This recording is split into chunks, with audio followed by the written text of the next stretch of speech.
Welcome back नाजरीन America Iran जंग हर रोज़ नए मोड़ में दाखिल होती हुई नज़र आ रही है। नाजरीन, पिछले दिनों हमने देखा जिस वक्त इस्राएली वज़ीर-ए-आज़म नेतन्याहू अमेरिका के दौरे पर थे, उस दौरे के दौरान ही ईरान की तरफ से उर्दन पर हमला कर दिया गया।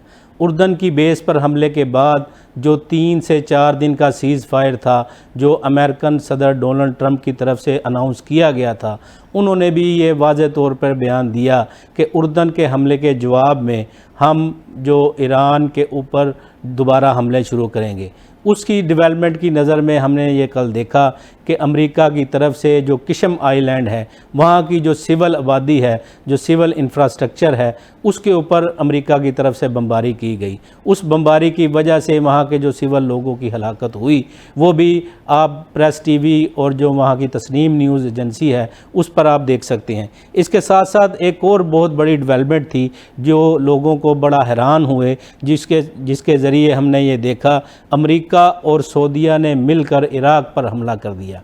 इसके साथ साथ और भी दूसरे मामलात हैं, जिस तरीके से ईरान ने मिस्र पर हमला किया। जो सुएज़ कनाल है, जो तेल की सबसे बड़ी सप्लाई है दुनिया की, इसी सुएज़ कनाल के ज़रिए होती है। जो मिस्र है, इस सुएज़ कनाल के ज़रिए टोल भी वसूल करता है, और जिस वक्त ईरान की तरफ से ये हमला किया गया, ये सप्लाई भी हमें ख़तरे में नज़र आती है। इसके साथ साथ और भी बहुत सारे सवालात हैं। हमें टेलीफोन लाइन पे ज्वाइन किया है air marshal retired Syed Ahmed Khan साहब ने। अच्छा सर, हमें सबसे पहले तो ये बताइएगा, ये जो अमेरिका और सऊदीया ने इराक़ पर हमला किया है, जो इराक़ में जो एक PMF फोर्सेस हैं, पॉपुलर मोबिलाइजेशन फोर्सेस, इनका बैकग्राउंड क्या है? को सऊदीया को क्या ज़रूरत पेश आई कि अमेरिका के साथ मिलकर इनके ठिकानों पर बमबारी करने की? इसके पीछे क्या मुहरक़ात हैं? बिस्मिल्लाहिर्रहमानिर्रहीम। पहले तो यूनुस साहब, आपका शुक्रिया कि आपने आज अपने प्रोग्राम में इनवाइट किया। जी, बहुत शुक्रिया। देखिए, 1990 में जब अमेरिका ने सद्दाम हुसैन को इराक से उतारा था, जी। तो उस वक्त जो है उन्होंने 2 मेजर एक्शंस लिए थे। वो ये थे कि उन्होंने इराकी आर्मी और इराकी एयरफोर्स को कंप्लीटली डिसबैंड कर दिया था, यानी कि उनका वजूद ही खत्म कर दिया था जी। और जो आप कहें कि प्रॉक्सीज थी डिफरेंट कंट्रीज की, सिर्फ वो रह गई। जब दोबारा 2014-15 में अमेरिका ने दोबारा अलाउ किया इराक को कि वो अपनी डिफेंस फोर्सेस बना ले, तो ज्यादातर ये हुआ कि जो प्रॉक्सीज थी ईरान की, या इवन मैं कहूंगा कि दूसरी गल्फ कंट्रीज की, उन्होंने जो है आपस में उन्होंने अपनी अपनी एक फोर्स बना ली। ज्यादातर तो इराकी आर्मी में शामिल हो गए, लेकिन कुछ जो है वो अपने अलग उन्होंने आइडेंटिटी मेंटेन रखी। ये जो आप मोबिलाइजेशन फोर्स की बात कर रहे हैं, ये प्राइमरीली कोई ऑफेंसिव फोर्स नहीं है। ये जो है ना, एक इलाके में खास तौर पे आजकल जबकि अरबाइन का दौर चल रहा है, तो ये बेसिकली लोगों को मोबिलाइज करते हैं, जो जायरीन आते हैं उनकी हिफाजत के लिए और उनकी खिदमत के लिए।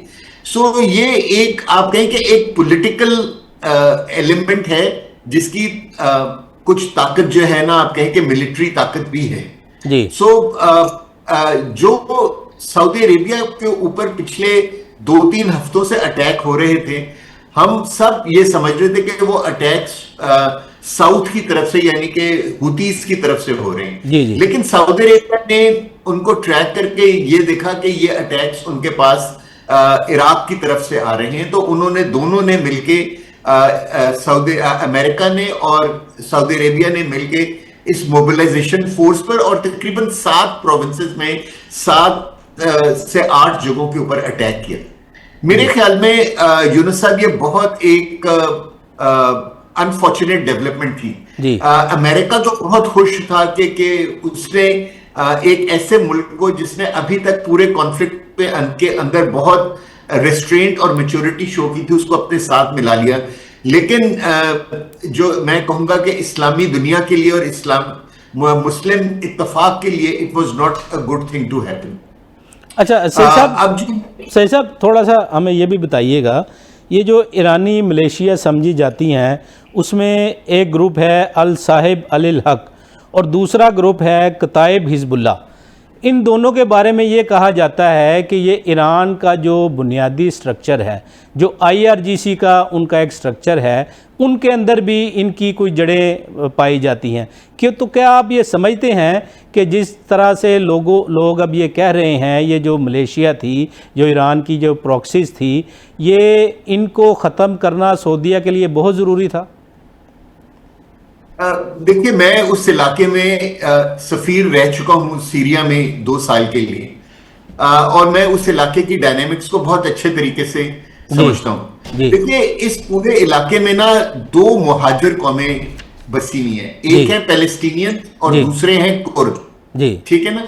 और उन दोनों को जो है ना, जो ये वेस्टर्न अलायंसेस हैं जिनको प्राइमरीली गवर्नमेंट सपोर्ट करती हैं, उनसे बहुत शिकायत, क्योंकि वो ये समझते हैं कि इस इलाके में ये जो गुर्बत आई हुई है, इस इलाके में ये जो अनरेस्ट है, ये बेसिकली वेस्टर्न हेजेमोनी की वजह से है। क्योंकि जितना ये लोग पैसा कमाते हैं या जितना ये कुछ मुल्क से दौलत हासिल होती है, वो सारी की सारी यूरोप या अमेरिका चली जाती है। तो यहाँ के लोग जो है ना, वो बहुत मुतनफ्फर हैं वेस्टर्न फोर्सेस के खिलाफ।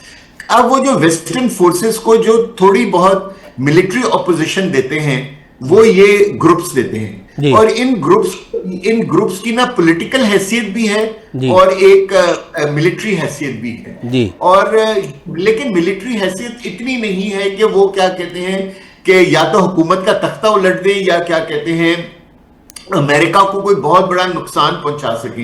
ये बेसिकली है छोटे छोटे इलाकों में छोटी छोटी फोर्सेस जो कि क्या कहते हैं अपने उस इलाके के जो आपके लोकल बॉडीज इंटरेस्ट जो है ना, उनको लुक आफ्टर करती है।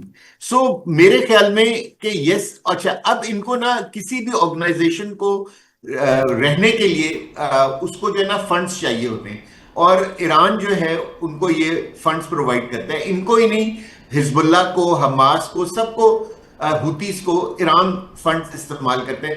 लेकिन अगर आप हमास को भी देखें तो हमास एक पॉलिटिकल आइडेंटिटी है, वो कोई एक मिलिट्री आइडेंटिटी नहीं है। और अगर वो गाजा के ऊपर रूल कर रहे थे तो वो एक पॉलिटिकल इलेक्शन के थ्रू जीत कर आए थे, और वो वहां उसको यानी कि गाजा को हैंडल कर रहे थे। सो मेरे ख्याल में जो है ना, इस वक्त जो है मुस्लिम ममालिक को जो है ना, ये चीज बिल्कुल समझ लेनी चाहिए कि ये जो जंग है, जो 4.5-5 महीने पहले इस इलाके पे फोर्स की गई थी, वो बेसिकली इजराइल को बचाने के लिए। अगर अभी आप ये भी देख लेंगे, जब फर्स्ट फेज ऑफ वॉर खत्म हुआ है यूनुस साहब, और जब सारी कंट्रीज को ये एहसास हुआ कि हमारे इंटरसेप्टर्स कम हो गए हैं, तो साउथ कोरिया से इमीडिएटली रेडार और इंटरसेप्टर्स को मूव किया गया।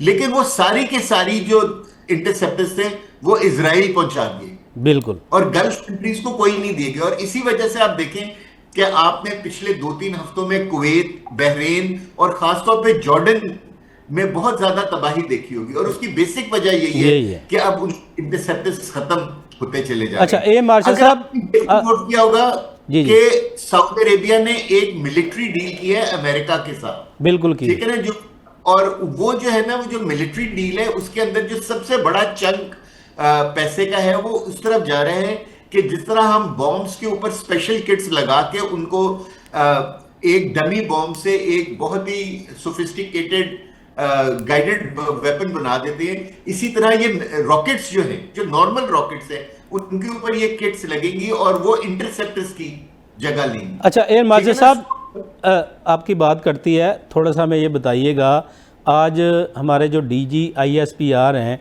लेफ्टिनेंट जनरल अहमद शरीफ साहब ने, उन्होंने बड़ी तफसीलन मीटिंग की है, बड़ी तफसीलन ब्रीफिंग दी है, बलूचिस्तान के जो हालात हैं, बलूचिस्तान के जो वहाँ सरदारों की कारकर्दगी है, वहाँ की जो सियासी पार्टीज़ की कारकर्दगी है, वहाँ जो गुड गवर्नेंस का हाल है, तो आप क्या समझते हैं कि बलूचिस्तान के अंदर जब तक एक मजबूत सियासी इंफ्रास्ट्रक्चर नहीं आ जाता, इन सरदारों को से, वडेरों से, वहाँ के जो लो एलीट क्लास है जो मज़लूम लोगों पर जुल्म करती है, इनको आगे नहीं आने देती, तो आपकी नज़र में इसका क्या हल है? किस तरह बलूचिस्तान के जो हालात हैं वो बेहतर हो सकते हैं? देखिए, ये एक मेरे नजदीक बहुत ही टाइमली प्रेस ब्रीफिंग थी, जी। क्योंकि ना सोशल मीडिया के ऊपर खास तौर पे जो है ना इस चीज का प्रचार इंडिया की तरफ से किया जा रहा था कि एज इफ बलूचिस्तान जो है वो पाकिस्तान के हाथ से निकल गया निकल और रहा है, बिल्कुल। बलूच जो है वो पाकिस्तान का हिस्सा नहीं बनना चाहते, रहना चाहते। जी। पहली बात तो ये कि ये चीज हकीकत से बहुत दूर है, लेकिन इसमें भी सच्चाई है कि जो इतना ज्यादा पैसा पिछले 10-15 साल में बलूचिस्तान गवर्नमेंट को एनएफसी अवार्ड के से ऊपर दिया गया है, वो जी। पैसा कहीं भी डेवलपमेंट की शेप में नजर नहीं आता। नहीं आ रहा। जिसका ये है कि किसी ना किसी तरीके से वहां के जो पॉलिटिकल लीडर्स हैं या जो नवाब हैं जिनको पैसा दिया जाता है, क्योंकि उन्हीं के बंदे हैं जो लेवीज के सिपाही बनते हैं। जी जी। ठीक है ना, तो ये पैसा जो है वो कहीं जो है ना पिल्फरेज बहुत ज्यादा हो रहा है। सो मेरे ख्याल में इस ब्रीफिंग से दो मकसद हासिल हुए। एक तो मकसद ये हासिल हुआ है कि लोगों को ये पता चल जाएगा और पता चल गया होगा अभी तक कि क्या कहते हैं कि बलूचिस्तान के हालात उतने खराब नहीं है जितने सोशल मीडिया पे शो किए जा रहे हैं। वन नंबर 2 जो है, क्या कहते हैं कि एक बहुत बड़ी नीड का इजहार किया गया है एक ऐसी ऑर्गेनाइजेशन की तरफ से जो कि क्या कहते हैं इस वक्त बलूचिस्तान का प्रैक्टिकली दिफा कर रही है कि जो वहां की जो एडमिनिस्ट्रेशन है उसको बेहतर करने की जरूरत है, और वो सिर्फ उसी वक्त बेहतर हो सकती है जब वहां के अवाम तक वो सारी सहूलियात और वो फैसिलिटीज पहुंचे जिसके लिए फेडरल गवर्नमेंट पैसे प्रोविंशियल गवर्नमेंट को देती है। और वो सिर्फ उसी वक्त पॉसिबल है कि जब आप लोकल बॉडीज को उधर होल्ड करें, वहां आपके पास बंदे मौजूद होने चाहिए, उनको डायरेक्ट पैसा फेडरल गवर्नमेंट दे, बेशक प्रोविंशियल गवर्नमेंट के थ्रू दे दे, जो भी एक मैकेनिज्म बनाए, लेकिन वो पैसा जो है वो लोगों की डेवलपमेंट और उनके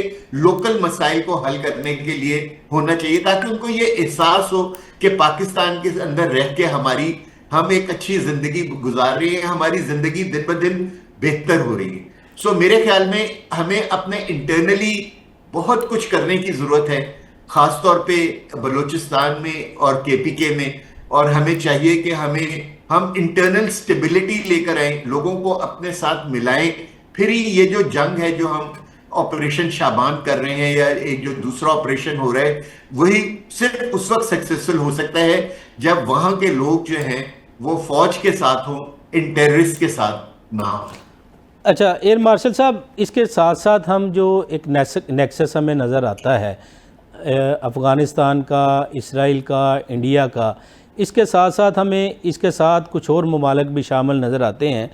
अगर हम अफ़गानिस्तान के मामलात को देखें तो वहाँ जिस तरीके से BLA को सपोर्ट किया जाता है, जिस तरीके से TTP को सपोर्ट किया जाता है, और वहाँ के जो अफ़गानिस्तान के जितने भी बड़े ठेके हैं, आप एयरपोर्ट का देख लें, आप जितने भी बड़ा इंफ्रास्ट्रक्चर जो अफ़गानिस्तान के अंदर कोई डेवलपमेंट हो रही है वो UAE के पास है। तो आप किस तरह देखते हैं जब तक अफ़गानिस्तान के अंदर एक स्ट्रेटेजिक, एक काइनेटिक ऑपरेशन ना किया जाए, ये जो BLA की जो पनाह गाहें हैं, जो TTP की पनाह गाहें हैं, इनका आप किस तरह देखते हैं इस मामले को? ये जो नेक्सस है इसके खिलाफ किस तरीके से एक्शन होना चाहिए? देखिए, दो तरीकों से एक्शन होना चाहिए। एक तो हमें एक हार्ड स्टेट बन जाना चाहिए। हार्ड स्टेट का मतलब यह है कि जो बॉर्डर से ना इस तरफ ना उस तरफ कोई चीज बगैर हमारे जो बॉर्डर सिक्योरिटी फोर्स है उसकी मर्जी या नॉलेज के बगैर गुजरनी चाहिए, बेशक इंसान हो या गुड्स हो या कुछ भी हो। देखिए, अफगानिस्तान ने हर तरीके से करके देख लिया, पाकिस्तान उनकी मजबूरी है, वो लोग कुछ नहीं कर सकते जब तक पाकिस्तान उनको राहदारी ना दे अपने एक्सपोर्ट करने के लिए या अपने लोगों के लिए, वो क्योंकि उनके आधे से ज्यादा की फैमिलीज पाकिस्तान में रहती हैं जी। सो हमें एक हार्ड स्टेट बनना चाहिए और हमें सिर्फ उन लोगों को आने की इजाजत देनी चाहिए जिनके बारे में हम बिल्कुल श्योर हूं कि वो जो है ना पाकिस्तान के अंदर कोई किसी दहशतगर्द एक्टिविटी के अंदर मुलविस नहीं होंगे। जो दूसरी है एक्टिविटी जिसके मेरे नजदीक हमें बहुत काम करने की जरूरत है, वो हमारी अपनी लोकल पब्लिक है जी जिसके अंदर उनके कुछ जायज ग्रीवेंसेस हैं जी और अब जो है ना पॉलिटिकल पार्टीज जो हैं, जो प्रोविंशियल गवर्नमेंट्स हैं, उनको फेडरल गवर्नमेंट के साथ बात करके स्पेशल फंड्स लेने चाहिए और उन लोगों के उन मसाइल को हल करना चाहिए ताकि लोग जो हैं क्या कहते हैं पाकिस्तान के अंदर रहने में अपनी बेहतरी समझें। ये एक एरिया है जो मैं समझता हूं कि जिसके ऊपर बहुत काम करने की जरूरत है, खासतौर पे बलूचिस्तान में। और आप खुद जिक्र कर चुके हैं कि because of the nawabs and sardars over there ये जो है वहां डेवलपमेंट नहीं हो सकी। दूसरी बात ये है कि देखिए डेवलपमेंट होगी तो जो है ना फिर ही प्रॉस्पेरिटी या आप कहेंगे उस इलाके में खुशहाली आएगी। जब तक आप इंटरनल सिक्योरिटी नहीं होगी, फॉरेनर्स किस तरह आके वहां इन्वेस्टमेंट करेंगे? बिल्कुल ठीक है ना। सो बलूचियों को भी ये चीज समझने की जरूरत है कि हमने बलूचिस्तान के अंदर पीस और ट्रैंक्विलिटी रखनी है, फिर ही लोग इधर आएंगे और इन्वेस्टमेंट करेंगे। देखिए चाइना हमसे किस बात पे नाराज है यूनुस साहब? इसी बात पे नाराज है ना कि सीपैक बन गया है लेकिन उसके ऊपर एक्टिविटी अभी शुरू नहीं हुई। गवादर बन गया है लेकिन उसके ऊपर एक्टिविटी शुरू नहीं हुई। और हम सबको पता है कि गवादर बनने की वजह से दुबई के ऊपर कितना बड़ा प्रेशर आया है। और अगर गवादर वाकई चल गया तो अगले 5 से 10 साल में दुबई एक्चुअली खत्म हो जाएगा। बिल्कुल इस तरह geographically Gwadar is at a better place in deeper waters than Dubai. ठीक है ना। सो हम इसी वजह से हम कहते हैं कि जी के जो हमारा एक दोस्त मुल्क है उसके ना क्योंकि बहुत ज्यादा इकोनॉमिक इंटरेस्ट गवादर की वजह से इफेक्ट होते हैं, इसलिए हम उनको देखते हैं कि वो कुछ इस तरह की एक्टिविटीज करते हुए नजर आते हैं जो कि प्रो पाकिस्तान नहीं है। सो हमें उनके साथ बात करनी चाहिए और उनको समझाना चाहिए कि जी के प्लीज अब आप इसके अंदर इन्वॉल्व ना हो, क्योंकि अगर आप इन्वॉल्व होंगे तो हम आपके जो इंटरेस्ट हैं, क्योंकि आप वो बलूचिस्तान में इन्वेस्टमेंट कर रहे हैं ना, अगर पाकिस्तान उस इन्वेस्टमेंट को तबाह कर देता है तो उनकी सारी इन्वेस्टमेंट जीरो हो जाएगी। ठीक है ना। So, अच्छा आप हमारे पास भी बहुत सारे कार्ड्स हैं जिनको खेला जा सकता है, लेकिन मेरे ख्याल इस वक्त है कि हमें इंटरनल स्टेबिलिटी और डिप्लोमेसी को मौका देना चाहिए। अच्छा एयर मार्शल साहब की तरफ एयर मार्शल साहब लेफ्टिनेंट जनरल अहमद शरीफ साहब ने बड़ा वाज़े तौर पे ये कहा है कि दहशत गर्दों से बातचीत की कोई गुंजाइश मौजूद नहीं। इसके साथ साथ सही साहब हम ये भी देखते हैं कि हमारे जो पॉलिटिकल स्ट्रक्चर है, जो हमारे कुछ सियासी लीडर्स हैं, उनके अंदर इन दहशत गर्दों के बारे में ये जो BLA है, जो TTP है, उनके बारे में एक सॉफ्ट कॉर्नर पाया जाता है। तो आप क्या ये समझते हैं अब ये वक्त आ गया है इन चीज़ों से बाहर आकर एक काइनेटिक जो स्ट्रेटेजिक जो है वो स्ट्रांग ऑपरेशन होना चाहिए? जी देखिए, आप जब से अगर आप देखें कि जब से काइनेटिक ऑपरेशन शुरू हुआ है जी, ठीक है ना, BLA की और TTP की ताकत इतनी कम हो गई है कि अब वो इंडिविजुअली या अकेले एक एक प्रोविंस को नहीं संभाल सकते। इसलिए हम पिछले 1 महीने से देख रहे हैं कि दोनों मिल के बलूचिस्तान को डिस्टेबलाइज कर रहे हैं और KP के कंपैरेटिवली स्टेबल हो गए। बिल्कुल इस तरह जिसका मतलब यह है कि ये दिन ब दिन जो है इनकी ताकत कम हो रही है। मेरे ख्याल में मैं आपसे फुली एग्री करता हूं यूनुस साहब के हमें काइनेटिक ऑपरेशंस में अपनी यानी कि स्पीड को बढ़ाना चाहिए। हमें और डीप अंदर जाके इंटेलिजेंस बेस्ड ऑपरेशंस करने चाहिए और जो इनके ठिकाने हैं जहां से ये तावीलें भेजते हैं पाकिस्तान की तरफ, उनको जो है ना कंप्लीटली एट सोर्स डिस्ट्रॉय करना चाहिए।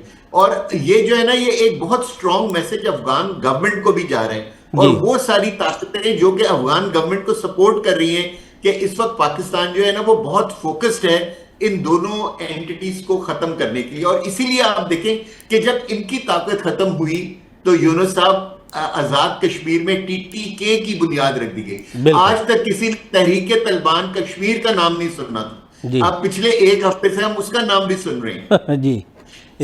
तो ये सारी चीजें इसलिए हो रही हैं कि इंडिया को एहसास हो गया है कि हम पाकिस्तान को एक कन्वेंशनल या सब कन्वेंशनल डोमेन के अंदर हरा नहीं सकते। बिल्कुल सो अब वो अपनी प्रॉक्सीज के थ्रू ये नुकसान पहुंचाने की कोशिश करें, लेकिन मेरे ख्याल में अगर हम लोग फोकस्ड रहें और अपने अंदर इत्तेहाद पैदा करें तो मेरे ख्याल में ये जो प्रॉक्सीज हैं इनको हैंडल करना कोई इतना बड़ा काम नहीं है। हम पहले भी कर चुके हैं और इंशाल्लाह हुआ तो हम इस पर्दा भी कर लेंगे। अच्छा, एयर मार्शल साहब, अगर हम इनके सारे जो सोशल मीडिया के ताने बाने हम देखें, इसमें जो DG ISPR हैं लेफ्टिनेंट जनरल अहमद शरीफ साहब, उन्होंने भी ये बड़ा वाज़े तौर पे कहा है कि ये जो आप जो जॉइंट एक्शन कमेटी है इसके सोशल मीडिया अकाउंट्स देख लें, इसके TTP तहरीक तालिबान पाकिस्तान के सोशल मीडिया अकाउंट्स देख लें, इसके साथ साथ आप BLA के अकाउंट्स देख लें।